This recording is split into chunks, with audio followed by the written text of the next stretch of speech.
Hi. Heading into election day, America is stressed. One word that I've repeatedly heard across political podcasts, political discussions, and pollsters is patience. America needs all the patience, so does the world. Hi, I'm Anubha Bhonsle. I do newsworthy, news that's worthy of your time and attention. Tonight, I'm talking to you about America votes, relying on the expertise of some solid political minds. This is pure political juice in a sense. As of now, Joe Biden has more paths to the 270 electoral votes than President Trump. In 2016, Trump got 304 electoral votes. A candidate needs 270 to be the president of the United States. In recent times, a small number of swing states have decided that outcome. But the map of swing states has expanded this time, partly because President Trump has eroded so much support since 2016 that states he won last time are in play this time. Now, by the time polls close on the 3rd of November, it is predicted over 150 million Americans would have voted. The big difference, a large chunk, some figures saying 70 million Americans have already cast their vote through mail-in ballots and early voting facilities. Now, this increased turnout, so to speak, is being linked to A, the pandemic, and B, 4 years of a very polarizing presidency. All trends so far are suggesting that a majority of the early voters are going for the Biden-Harris ticket. Most national polls are showing Biden is ahead. Even Republican pollsters are showing, some of them, that Biden is leading Trump nationally by a very small margin. But, and it's a big but, the ghost of 2016 haunts everybody. The pollsters, the media, and of course the Democrats. All signs had then indicated a Clinton victory. She won the popular vote, but popular votes don't decide or elect the American president.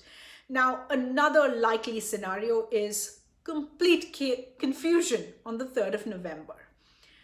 That's because a surge in postal ballots this time means that many states will still be counting their votes beyond November 3rd, November 4th, even longer. This is a longer process than counting digital votes.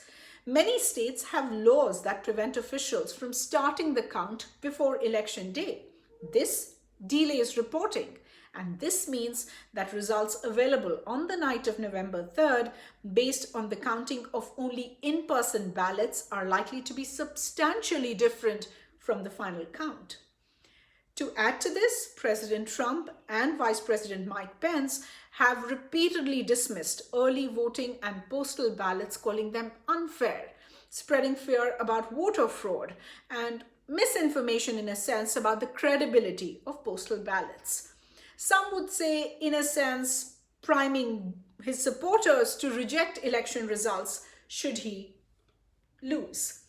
So, on election night, if you are a political junkie, what should anyone be watching out for in a sense? Well, the first to watch out for is Florida, Arizona, North Carolina, Ohio, battleground states allowed to process and report early vote quickly. Election night numbers could, relatively speaking, be more complete here. If it's close in those states, then Michigan, Wisconsin, and Pennsylvania, where the counts are likely to be slower.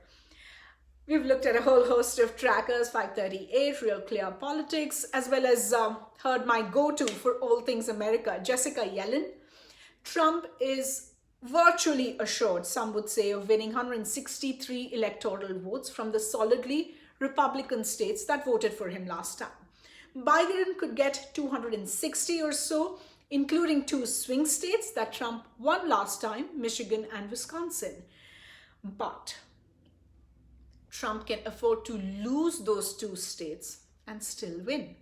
That is, if he wins all of the states he won last time, except Wisconsin and Michigan, as I mentioned, and maintains his leads in the swing states of Pennsylvania, North Carolina, Arizona, and Florida, he gets to 270. These are tight races. It could be a scrape. Both sides have lawyered up and are ready to go to court, which could mean and turn election day into election week or even election month for America. Now, the swearing in of Amy Barrett has added stealth to the Republican majority in the Supreme Court, and it obviously makes things more interesting if the battle goes to court. I want to leave it here, but I have to tell you something about foreign correspondents covering US elections for their respective countries and the world at large. I have some personal insight and some personal views. I was a foreign correspondent covering the 2016 election in America, and prior to that, covering the Obama-Clinton clash as a Jefferson Fellow. In fact, I saw a recent documentary on the New Yorker website. I linked that in this video. It's about foreign correspondents and how the world sees America. No surprises, the world is watching this closely. There is genuine worry about what's happening in that country. In fact, one of the correspondents spoke about something, and it resonated with me, of how this is a kind of a car crash situation.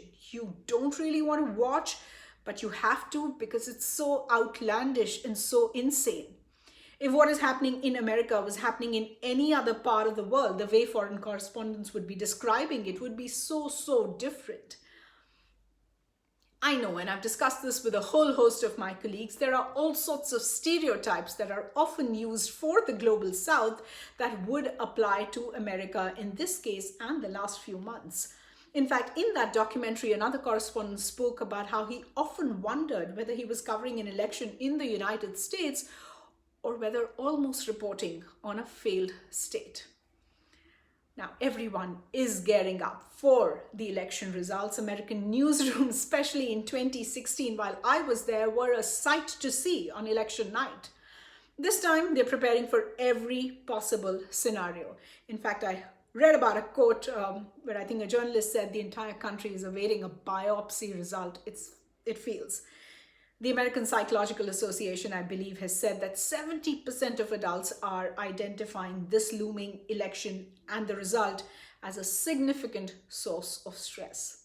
I don't want you to feel uneasy. We'll keep it cool and calm here. I'll end the video here. Please follow our work here on Instagram. Our handle is Newsworthy with AB. And if you are on YouTube, do subscribe to our channel. It goes with my name, Anubha Bhonsle. We appreciate all the feedback that we get from you. From our entire team here, thanks for your time.